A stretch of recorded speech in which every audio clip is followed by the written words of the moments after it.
If you're asking questions like, why didn't I leave early? What was I thinking? What was wrong with me? Why did I give them so many chances? You are putting yourself down and causing yourself a great deal of harm. Why and how? Let's explore in today's episode. Hi, I am Danish, a narcissistic abuse recovery professional. In today's episode, we're going to talk about how a narcissist induces brain fog and causes analysis paralysis. In other words, how they keep you stuck. If that sounds interesting and you're eager to learn more with me, please press the subscribe button because your subscription to the channel helps spread awareness about narcissistic abuse. And also press the notification bell icon to stay updated with every latest episode. Leaving a narcissistic relationship is not easy because there is trauma bonding, there is cognitive dissonance, and on top of everything, there is nervous system dysregulation, which makes it extremely difficult for an individual, for you to think clearly, to use your logic and your rational.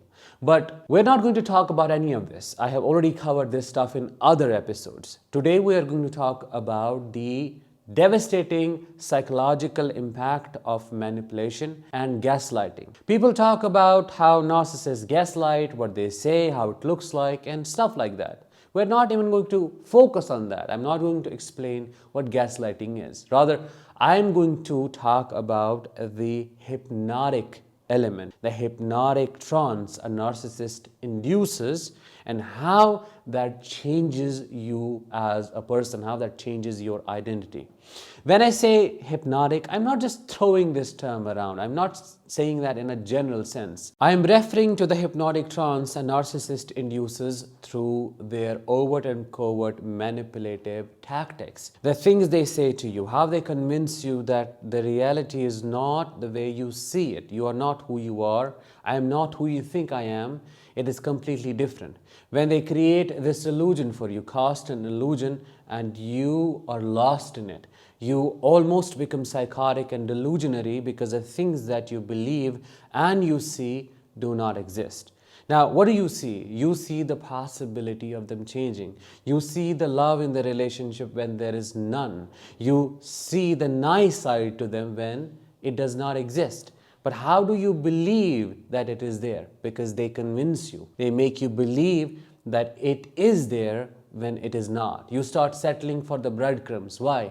Because they deprive you until you start settling for whatever they throw at your face. They keep you hungry and they starve you until this little piece, this crepe, this little thing becomes the whole thing for you. You create a bread out of this little breadcrumb. That is how they shape your internal world. Now, there is something called mind bending. Mind bending is a phenomena when your current state of reality is shifted and changed into this alternate state of reality. In hypnotherapy, we use it to induce change through a more effective pathway. For example, if you have been facing a problem, a phobia, or an addiction, and you have done a lot of CBT, a lot of rationalizing around it, you know logically it's not right, but then you're still not able to get over it. You are stuck in the problem. We do mind bending a little bit. I'll not go into the steps of it. It's just like you ask something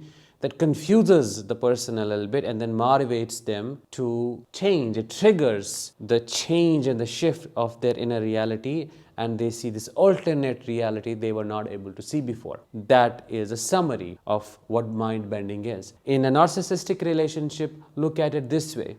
Your reality is right. You know who you are. You know what your moral code is. You know what things are. You know what love is. You know how love is supposed to be felt. You know how relationships work. But what does a narcissist do? They come around, manipulate you, target your version of the reality and say things like, you're too sensitive.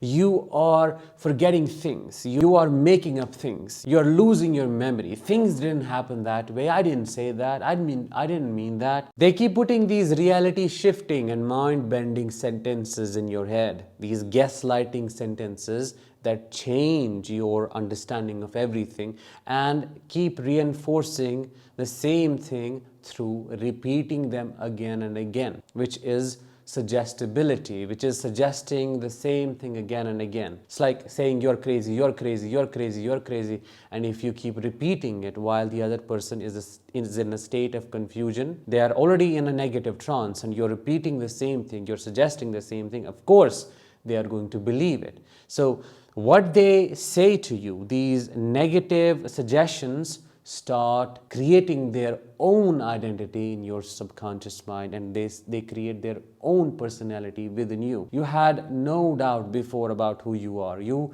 never doubted your capability. You knew who you are. You were a confident person. If not completely, but to some extent you were. Now your confidence is nowhere to be seen. You doubt your decisions. You doubt your feelings and thoughts. Why does it feel so strong even when you logically know things aren't the way they are being described to you? Because you have been hypnotized into believing that you're crazy.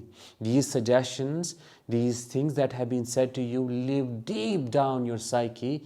It's not a conscious problem. It's not a problem of your thoughts. It is the problem that lives in your subconscious, and you need to understand that. This is why going through narcissistic abuse, in my opinion, is one of the most devastating experiences, because it is not just about this, breakup or a painful divorce. It is not about them cheating on you. That's not it. The real suffering is in how they change your personality, how they turn you into this completely different person that you yourself cannot recognize, because your belief system is entirely different, your thoughts are different, your feelings are different, that do not match who you were before. So this is how they bend your reality through gaslighting. One more aspect that makes the matters worse is they use your reactions against you to prove what they have been saying for a long time. An example of this could be the narcissist pointing out your anxiety. They bring up an issue and they want to have a discussion with you, let's say, but it's not a discussion, it is an invitation for a battle. It's an argument. Eventually it's going to end up making you feel crazy, so you're already activated, very hyper vigilant, and they would point out this anxiety to you and to say and to prove, see, this is why I say you're crazy, this is why I say you have lost it, you're insane, you're out of your mind, there is something wrong with you. And then you would go like, well, maybe he is right, she is right, why else would I be anxious? Why else would I feel this way? There must be something wrong with me, which is why I am anxious. I'm such a bad person. And then you would start apologizing. You would start being sorry for yourself because you think being this way is wrong, when this anxiety is nothing but a trauma response, something they created in you. You didn't cause it, you didn't create it. It is something they caused, but they are using it to prove you are crazy. This is mind-bending in a nutshell. This is reality shifting in a couple of sentences. So all in all, a narcissist makes you feel crazy, and not only feel crazy, they convince you that you're crazy through hypnosis. There is a real element of hypnotic trance that is induced through repetition, through suggesting the same thing again and again, and through inducing confusion. Once your critical factor is gone, you become very susceptible to negative suggestions like you're crazy, and that is how the narcissist breaks you bit by bit. That was it for today, and before you leave, I'm really hoping that you found this episode insightful, and if you did, please let me know in the comments, share this episode, and I'll talk with you in the next one. Until then, let the healing begin.